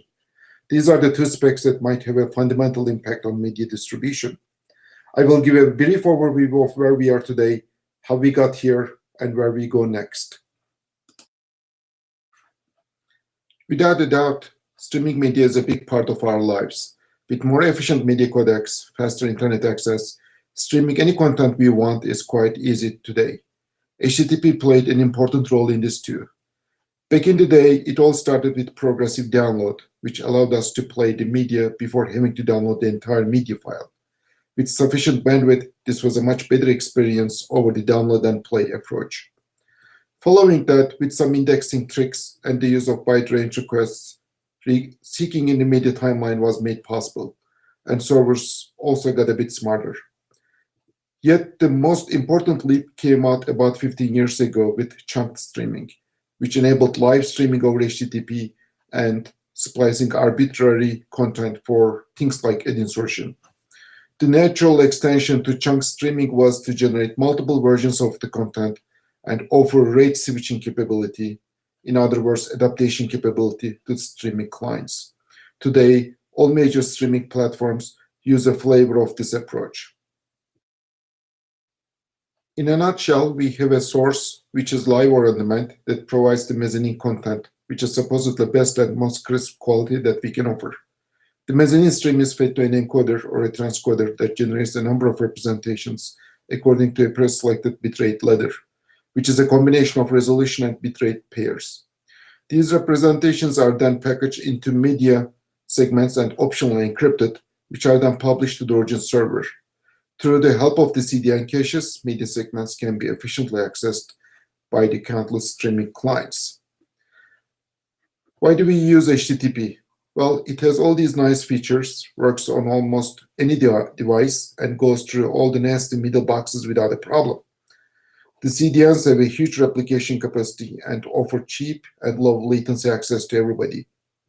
HTTP is an object request response protocol, but with small media pieces, it can mimic streaming very nicely. And the ultimate goal is to make the viewers happy, at which HTTP adaptive streaming does a pretty good job most of the time. But adaptive streaming is not perfect either, so bad things do happen from time to time. Here's an example showing streaming client behavior. I have been showing this plot for more than 10 years now, so you might have seen this before. There are 10 clients streaming from the same server over a 10 megabit per second link. Ideally, all the clients should consistently stream from the same representation. In this case, it is the 866 kilobit per second representation. This way, the network capacity will also be used as much as possible. However, this is not the case, as you can see from the frequent upshifts and downshifts for each client. In a scenario like this, which is very common, we get either unfairness among the clients, instability for each client, or underutilization in the network. HTTP streaming traffic, which is in and off traffic and uses a set of discrete bit rates, cannot converge to the ideal point. If you are interested in knowing more about this, we studied this problem in detail in our NOSTA 2012 paper, which you can refer to for more details. Since these problems have been identified about 10 years ago, we and many other groups worked on finding a solution. Several solutions with different pros and cons have floated around. Now, when it came to the solution types, there were primarily three camps. The first camp was arguing that the service must always stay in control and the network must support appropriate quality of service. Otherwise, streaming video could never be on par with the traditional cable or broadcast TV. So their solution was to make everything more controlled with smarter and more expensive infrastructure. However, it soon became quite clear that the market has already moved on from more control on everything. The second camp was on the other extreme, argued not doing anything that will put more control on the infrastructure, but simply spending the money to improve the access capacity. In other words, the money should be spent to put more fiber under the ground and improve cellular coverage. As nice as this sounds, one thing we know for sure is that the demand for bandwidth is always more than the supply. The last camp was more pragmatic. How could we best use whatever the bandwidth or server capacity we have to meet the demand? So the last camp brought up the idea of some sort of a control plane that might enable information sharing between the servers and clients. This was certainly an interesting idea, but bringing together the developers of all the client implementations with the content or network providers wouldn't be as easy. But we were determined. In 2013, we stirred up enough interest to have a joint IETF Mpeg workshop on this subject. Different proposals were brought to the table, and the discussions led to the development of the server and network assisted dash standard in Mpeg. This standard actually covered a lot of ground and established the control plane framework we always wanted. Despite all the academic research behind it, due to various reasons, this wasn't really picked up by the industry until a number of companies wanted to do something about it in CTA a few years later. That CTA effort first focused on the metadata information sharing from the clients toward the servers, and the spec was published last year as CTA 5004, and that's called Common Media Client Data. With this completed, the CTA started working on the sister spec a few months ago, which is for information sharing toward the clients, and it's called Common Media Server Data, and it's expected to be published later this year or early next year. So what has really changed the mind of the CDN providers? They didn't get on the bandwagon a few years ago, but now they want to have something similar? Here is the deal. Whose fault is it when a user's video keeps freezing or is low quality? One can blame the device or the app or the internet connection speed or the CDN or the content provider. It's a vicious cycle that mostly ends up without a satisfactory answer, which makes us, the users, quite upset. Fault isolation is very important for keeping the paying customers, and it requires analytics data from various points along the delivery pipeline. There are many proprietary end-to-end analytics solutions today, but surprisingly, the CDNs are quite blind to all of this. CDNs see the requests and send the responses, but they don't have the glue to connect all the pieces together to get the full picture and identify how well things are working or not. The solution is quite straightforward, though. If with each request, the client sends some identifiers and status information, the CDNs suddenly gain visibility into the media analytics. See this new paper from friends of mine to explore how powerful CMCD reporting could be. Here's a list of things a client can send information about. Even with a unique session ID sent with each request, the CDNs can now group the requests per playback session. which is already a big improvement over today's CDN's capabilities. Sending a deadline might allow for getting the response with a high priority, reducing the risk for video stalling. For example, see our NOSTA paper this year on the subject. Another use case is hints about the next request. The CDN may reduce the fetch time for the clients by using that information. On the other hand, the CMSD work is only a few months old, and there are already a number of use cases described by the working group. As you can see from the list, there are many ways the CMSD can help with, or many problems that the CMSD can avoid, which would otherwise be very difficult to resolve. The work is still ongoing. If you're interested, please consider participating in the effort. Developing or writing a spec is usually the easiest part. We hit the SAND standard, but it was not widely adopted. To get better adoption with the CMCD and CMSD, all of us working in this industry need to work together. We all agree that information exchange is useful when the information is relevant and actionable. The information also needs to be fresh. There are already a number of CDNs and clients supporting CMCD. So, for example, grab the latest HTS code, start experimenting yourself, and come up with how CMCD or CMSD can help in your environment. Both have extension mechanisms, so extending the functionality is pretty straightforward. And most importantly, join the effort and contribute. Review the use cases, propose new ones, and so on. With this, I provide a slide here with some useful links for your reference. And thanks for listening. And I hope those of you who are interested in streaming stuff and other multimedia systems topics can attend ACM Multimedia Systems Conference in person or virtually at the end of September. Thank you.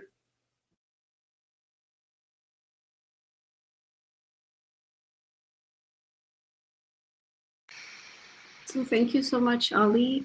Can you join us by turning on your mic and your camera? So thank you for that plug as well at the end. For emphasis. So please do join the queue if you have questions for Ali. So the queue is open now. I don't see anybody right now in the queue, so maybe I'll just start it right off. So my first question, as obviously when you see this type of call for actions, is, okay, how much adoption have you already experienced right now, and which are the immediate benefits that you already observe? Just to maybe trigger people to join the effort. Well, certainly we have some folks today in the workshop who are representing some of the biggest and largest CDN companies. So I hope they will also join this conversation. But definitely there's some interest, because this time, unlike the Mpeg standard we did like 5 years ago, this time the request came from the CDN providers. So that already shows their interest because they are really struggling with other analytic solutions, and they need something in place. Otherwise, they are just running blind, and they need to do this. Now, if only the CDNs implement this, obviously that's not going to be sufficient. We need client support as well. And yes, there are some client implementations out there who already committed. But the big players like iOS platform, HLS players, AV library, I mean, they are not doing it yet. Maybe in the future they will, but not at the moment. But this can only be a great success if everybody who is involved on either the server side or the client sides, starts the implementation. And the biggest benefit, the second part of your question, as I mentioned in the talk, is even with some sort of unique identifier per playback session, the CDS will at least be able to understand, okay, this client is in this session and asking for all these files, all these segments and things like that. So they will be able to put up things together at least per session. Otherwise, it's just, they are producing all these individual request logs, but they have no idea what they are for. So even with that simple request ID, I think there's a lot of benefit in there. That's great to hear, and I mean, I do support that fully. And since the queue seems to still be empty right now, I'm just going to continue, and I'm just going to bother you with a few more questions. I liked very much your slide number 7 in the talk you gave before, just showing that different players just point the finger at the other, and it's very hard essentially to do root cause analysis for anomalies that might occur in this environment. And I'm just wondering, are you in touch with people who are looking at different deep learning, machine learning analytics for this type of anomaly detection approaches, or proposing ways for different players to share data in a privacy-preserving way? Well, when it comes to diagnosing your problems for your video services, it's not really very privacy. It's like there are a lot of privacy issues there, obviously, because whoever is looking into your problem will likely know what you were watching or what you were trying to watch, right? So I'm not really interested in that part. But when it comes to identifying where the problem is or what is causing the problem, obviously there are some companies out there who are doing all these probing type of things. They collect data from different parts of the delivery pipeline. They have some components in the client, they have some components in the CDN, they have some components in the head-end side, the packager, the encoder, whatever. The more probes they can put, obviously, the more visibility they will get. And collecting the data is one thing, then processing the data is another thing, and then reading the data and understanding the root cause is totally something different. And then all these different companies have different, success rates for that. But most of the time, unless really a CDN, goes down, like it happened a few days ago with one of the larger CDNs. But things do happen from time to time. Or unless something happens with your ISP connection and so on, most of the problem most of the problems are within your home network or some software issues in your client side. So even if you have some components to understand what's happening in the client, then that will give you a lot of visibility. Okay, we made this change, and then here is the new problems started happening here and there, right? So most of these services often do A/B testing. So whenever they are testing with a new feature, they usually only enable it for a subset of users and see whether everything is working or not. So yeah, there are a lot of ways to diagnose these things, but just because you diagnose it doesn't mean that it's going to get resolved. That's another thing. And it's this finger pointing someone else or blaming someone else is usually what the companies do. So it's not that easy to get away from it. But with this more data, at least you will have some proof, right? So I see 2 people now joining the queue. So I'll ask David to maybe unmute and ask your question, please. So thanks for that, Ali, by the way. Hi, did you unmute me? Well, good to hear from you, Dave. So I'm curious what the reaction of the folks supplying very large quantities of this video that believe they control essentially the entire delivery chain other than the ISP link. So for example, Google and YouTube, they control effectively everything up until the last top of the path to the user. Netflix today, in most cases, also does that.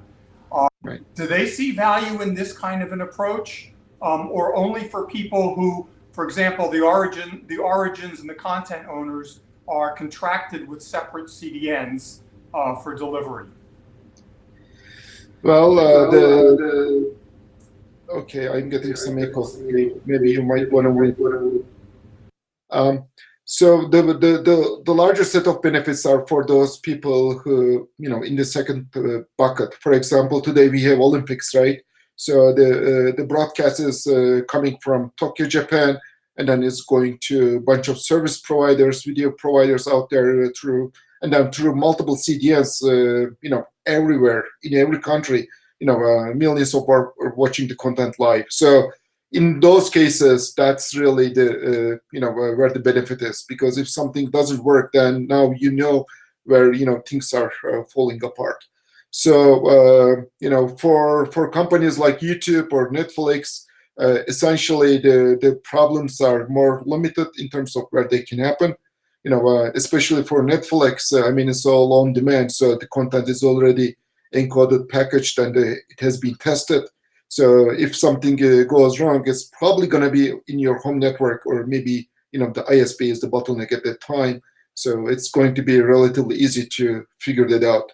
But for larger events, especially for live events, and when they're crossing across the different networks and different domains, then that's where the most of the benefits will be. And more direct answer to your question is, at the moment, I haven't seen anybody involved from those companies in this work. So thank you so much. Appreciate it. I'm just going to open the queue for both speakers, and I'm just going to invite Barak as well to join us. And so basically we're opening for the panel. I see Jana now in the queue, so please, Jana, just go ahead and ask your question. Thank you. Thanks, Sandra, and thanks, Ali, for that talk. I want to push back gently on something that you said earlier about privacy not being important here. I think it is, and I think it's achievable. I don't think it's very far away. Just because I can see as a server, I can see the manifest, and I can see the videos you're fetching, doesn't mean that you have no privacy, right? All I need from a server's point of view is to be able to tie together the different videos that you're watching to be able to pull together a full picture of the video session that you've had.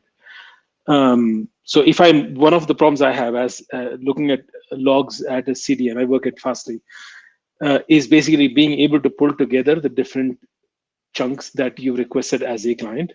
So just the one single piece that you have in the CMCD spec of the session ID, basically, that alone gives me like 90% of the value that I'm looking for.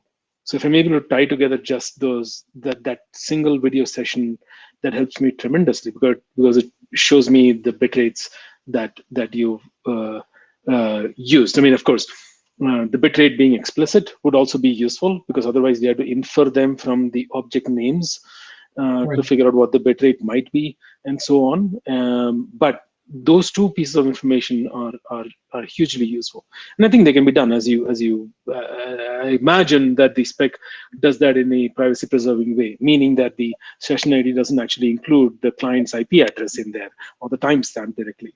The timestamp is fine, but the client's IP address would be particularly problematic. Well, the spec, but as long as that is done, is not really involved in that much. I mean, obviously we hope and assume that the CDN provider will do whatever they can to preserve the privacy, right? Otherwise, all this information flowing back to the CDN servers will obviously, reveal some information. But how the CDN provider is going to use that information, that's really, I think it's a separate topic. It's no, I appreciate that. I'm basically, let me be more specific. I think that the construction of the GUID, of the session ID, should be done in such a way that it doesn't reveal client personal information. That's if as long as things like that are taken care of, I think that the rest of it is still very useful and stuff that we can and want to be able to use. So thank you for this. I'm curious to understand the state of this work. As in, Andrea asked about the deployment. I want to understand the state of the spec itself. Like, where does it stand right now, and what's where does it end? Just because I don't know this particular space of right. So spec work. you must have seen the Fastly logo on my one of the last slides. Fastly is one of the CDN providers who's trialing this, and they already have some CMCD reporting. So they, some of your servers, at least, there's a trial going on. You can collect CMCD data coming from the clients, so that, and then there's a dashboard where people can see what's happening and things like that. Akamai is the other partner at the moment, and we hope other CDNs will join the club. And as I mentioned earlier, this is not just the CDN support. The clients also need to send the information to the CDN, right? So DashGS and a couple of other open source players are currently also have some initial support for that. And with the other side of the spec, CMSD, the common media server data, I think it will be a lot more important for the CDNs, because now you will be sending some information back to the client. And at the moment, since we are just working on the spec now, there is really no deployment or any trials, as to my knowledge. But I hope to see some action in that space later in the fall or late this year. So hopefully with the CMCD and CMSD, and anybody can extend them as they like. There will be a lot of action in this space in the next year or so. And where does one look for updates in this space? Where does one follow what? Where does one follow the spec? How do I follow the spec? Well, it is under CTA, but there are 2 links in my at the end, in the last slide where you can find the GitHub links, and you can post the issues, and you can find the spec there. So it's a pretty open process at the moment. Thank you so much. Sure. So here's a really quick one. Is the session ID local to the client? Because if it isn't, doesn't that open you up to all kinds of interesting spoofing attacks, like piggybacking on other people's sessions and collusion among clients to make it look like they're all cooperating when they're not? Well, the spec doesn't really say much about how you're going to generate the session ID, but it's not local to the client itself. So it's supposedly something unique, so that so that 2 clients or 3 clients within the same home or within the same neighborhood or city, whatever, they will not be able to come up with the same ID.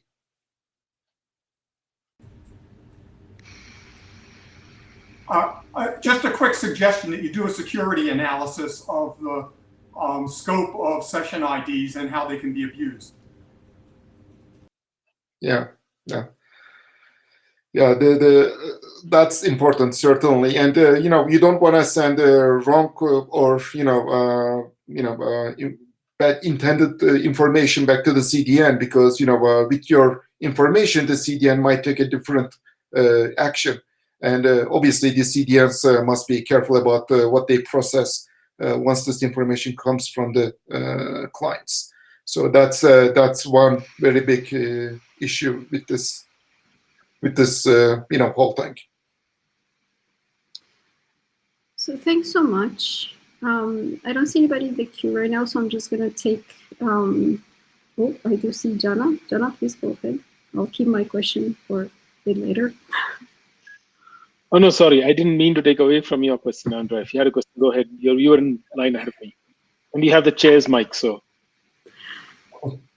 Right. I mean, I was just trying to bring it back to Bharat, because we have been discussing about this open, this open space where we can contribute to the specification for Ali's case. But I'm just wondering, coming back to Sage, are you accepting at any point, or are you considering at any point accepting sort of contributions from the community, especially this community, in terms of maybe opening the tool and having people help with that? I'm sure you have tried it in a few RFCs, and I don't know if you want to tell us how that went as well.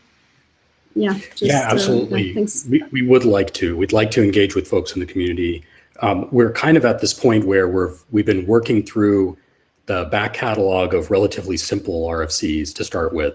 So, mostly to figure out, what are the essential features that we can actually disambiguate on and auto-generate code. But we would like to. I think one of the key things may be that, some of, I think in Colin's question, there was a mention of some of the existing tools that the community is starting to use, or folks that are working on, state machine analysis and maybe some of the other things. To the extent that we can integrate those kinds of things, where, say, there's a state machine analysis tool, but it needs to have a state machine, and the state machine is maybe right now specified in text. So, there's some things that are structured text that are in RFCs. Moving from that to something that is like an intermediate representation that then goes into a formal analysis. That's something that we'd like to be able to plug in with existing tools. One other thing is that the fact that we can use Markdown potentially, or even better than Markdown, something that's like structured formatting will be extremely useful. I don't know to the extent that that is being adopted widely across the community, but there's the more that we can structure the text itself while still keeping it easy to read and not sort of overly formalized, will make it easier for both human interpretation but also for machine interpretation. Thank you so much. And I'm just going to hand it over back to Jana. I'm sorry for mixing the two lines of conversation. Yeah. Not at all. I actually had a question for Bharat too, and I'm trying to bring it back into my head now. I was going to ask about. That's right. So you've clearly, you said that you've been looking at some simple protocols. Can you give examples of which ones you've looked at and what your experience has been? So in the SICOM paper, we cover ICMP, the full protocol. So ICMP obviously being the simplest place to start, right? And so the reason we started there is we can go all the way from spec to disambiguation, fixing the sentences, to implementation that works with ping and trace route, and it interoperates. So that was our first test case. Then what we did is we went through other RFCs across the years and picked bits and pieces from them that weren't sort of in the original ICMP RFC in terms of style of text or structure of text. So we have some text from NTP, some from IGMP, some from BFD. So those are the other ones. And then right now we're actively looking at some state machine, trying to pick which among the various protocols that have state machines do we want to try and analyze. And so we started looking at some. And so suggestions for those is like, that's one place to start. If there's one of the ways that we particularly improve the tool, but then it can be useful later, is protocols where it's known probably through oral history almost in the community that there was a spec that was really bad that was then improved over time. And to the extent that we have that history, we can then say, feed the original bad version in, and then we can see whether our tool can identify the things that human editors identified later on. And so it's not quite a training process in the way that like a neural net training would be, but sort of we can find whether our tool is even missing those things or not. So that would be the first place we could engage.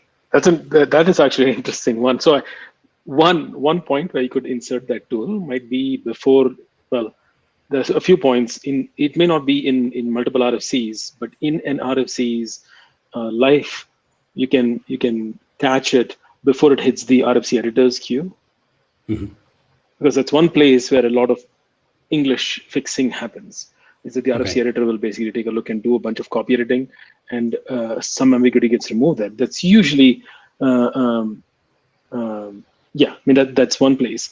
But also around last call, like, the RFC is fairly mature by that point in time, but it goes through a community-wide review, and people will come and say, hey, people walk in with a fresh pair of eyes, and they'll look at the whole spec with a fresh pair of eyes, rather than the people who've been walking with the spec for 2 or 3 years. And so they all understand the context and don't necessarily refer to the text to know what needs to be built. So you'll find that the RFC before last call and after last call can actually be quite different. So those are at least 2 points in the process that I can point you to. If you take an RFC that's going into last call, or an RFC that's going into the RFC editor's process, and then put it through your tool and see what comes out on the other side. That might be something to consider. That'd be great. But yeah, I mean, so much. Yep, that's all. Thank you. So thank you so much for this wonderful conversation. I mean, we're just 1 minute to the end of our session today and the end of the workshop. I think we had Colin in the queue, and that was fortunate because I would like to also invite both him and Nick to join me for saying asking the question, Colin, please, and then just saying goodbye and wrapping the workshop for this year. Yeah, so I think we're short of time, so I will skip my question. But again, thank you thank you to Baref and Ali for the excellent talks. Thank you again to Andra, to Nick, to all the other authors, to all the presenters, the program committee members. I think this has been a really interesting program. That there's been some really excellent talks, some really excellent papers, and we've seen some really interesting questions here.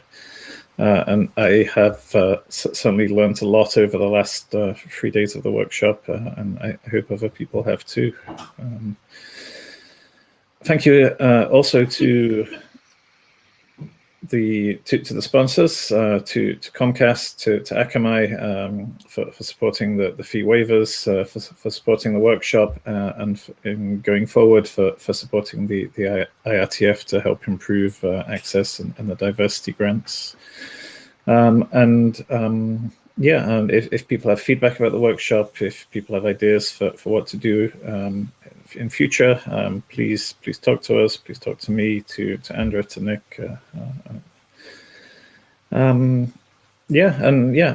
like to just finish up by encouraging all the authors to join with the rest of the IETF, the IETF sessions this week. I think one of the benefits of the ANRW is co-locating with the IETF meeting, and obviously this is a bit harder doing this online rather than doing it in person, but please do try and make the most of the opportunity. And yeah, we'll do this again, and hopefully we'll do this in person in future. So yeah, that's all I have. Thank you again to the organizers. I think it's been excellent. Thank you so much, Colin, and thank you so much to the speakers, the participants. Oh, I'm getting some feedback, sorry. And it's been great working with you, and yeah, it's been great taking care of the workshop this year. Looking forward to seeing you in Gather if you're roaming around there. So that's it for today. Thank you again so much. And thanks Nick, thanks Colin. It's been great. Thanks again. Thanks for all the hard work. Thank you. Bye. See you soon.